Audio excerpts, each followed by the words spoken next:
तेनालीराम आणि गर्विष्ठ ब्राह्मण.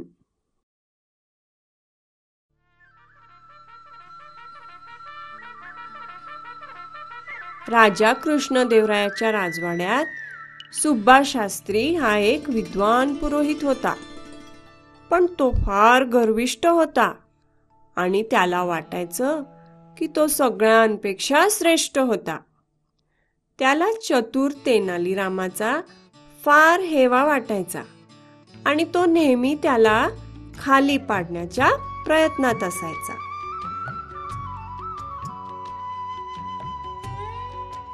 सुरुवातीला तेनाली त्याच्याकडे दुर्लक्ष करायचा, पण जेव्हा त्याला ते सहन होईनासं झालं, तो या गर्विष्ठ पुरोहिताची अद्दल घडवण्याच्या संधीची वाट बघू लागला. एके दिवशी काय झालं, राजानं आपल्या सेनेसाठी इराणी घोडे विकत घेतले. जवळ उभा असलेल्या तेनालीलाही राजानं एक घोडा दिला आणि त्याची चांगली काळजी घेण्यास सांगितलं. तेनालीरामानं खुश होऊन त्या घोड्याचा स्वीकार केला.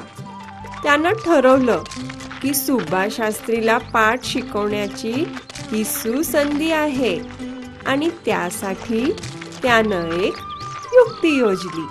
त्यानं त्या घोड्यासाठी एक खास तबेला बांधला. हा तबेला चारीकडून बंद होता, मात्र एक खिडकी होती. दिवसातून एकदा तो घोड्याला या खिडकीतून गवताचा फक्त एकच गठ्ठा खायला द्यायचा. म्हणून तो घोडा बिचारा नेहमी भुकेलेला असायचा आणि गवत बळकावून खाण्याची वाट बघत बसायचा. एका महिन्यानंतर राजाला इराणी घोडे बघावेसे वाटले. सगळ्या घोड्यांना तगडे आणि प्रशिक्षित बघून तो फार प्रसन्न झाला. तेव्हाच सुब्बा शास्त्रीनं विचारलं, पण तेनालीराम आणि त्याचा घोडा कुठे आहे? लगेच राजाने एका सेवकाला त्या दोघांना बोलवून आणण्याचा हुकूम सोडला. तेनालीराम लगेच राजाकडे आला आणि म्हणाला, महाराज, माझा घोडा फार हट्टी आहे. अहो, तो माझं काही ऐकेना. आपणास विनंती करतो की सुब्बा शास्त्रीला माझ्या बरोबर तबेल्यावर माझ्या मदतीस पाठवावं.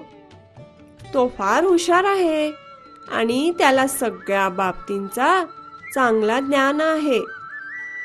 हे ऐकून सुब्बा शास्त्री अगदी फुलला आणि बढाई मारत म्हणाला, होय, मला घोड्यांविषयी संपूर्ण ज्ञान आहे आणि मी त्याला सहजतेनं येथे आणू शकतो. म्हणून सुब्बा शास्त्रीही तेनालीरामाबरोबर तबेल्यावर गेला.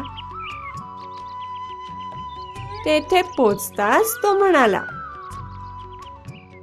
दूर रहा तेनाली, हे काही सामान्य दर्जाच्या माणसाचे काम नव्हे. मग सुब्बा शास्त्रीनं घोडा बघण्यासाठी आपलं डोकं त्या छोट्याशा खिडकीतून आत घातलं. भुकेलेला घोडा पुरोहिताच्या दाढीला गवत आहे असं समजून लगेच ती तोंडात ओढून चावू लागला. वेदनेमुळे मदतीसाठी जोरात आरडाओरड करू लागला. तेनालीरामासह दुसऱ्या काही लोकांनी कसाबसा तो तबेला तोडला. घोडा आता बाहेर आला, पण तो आपल्या तोंडातून सुब्बा शास्त्रीची दाढी काही सोडेना. तसेच्या तसे ते सगळेजण चालत राजाकडे गेले. राजासह सगळे दरबारी सुब्बा शास्त्रीची ही दशा बघून जोर जोरात हसू लागले. राजा कृष्णदेवराय फार समजूतदार होता. त्याला लगेच कळून आलं की ही तेनालीरामाची युक्ती असावी. तो तेनालीला रागावला आणि त्याला पुरोहिताची क्षमा मागण्यास सांगितलं. सुब्बा शास्त्रीला चांगली अद्दल घडली होती. तेनालीराम काही म्हणेल या आधीच तो म्हणाला, नाही, दोष माझाच आहे महाराज. मी नेहमी त्याचा अपमान केला आहे. तरी आजपर्यंत त्यानं कधीही तक्रार केलेली नाही. सुब्बा शास्त्रीनं तेनालीरामाची क्षमा मागितली आणि परत कधीही कोणाचाही अपमान केला नाही.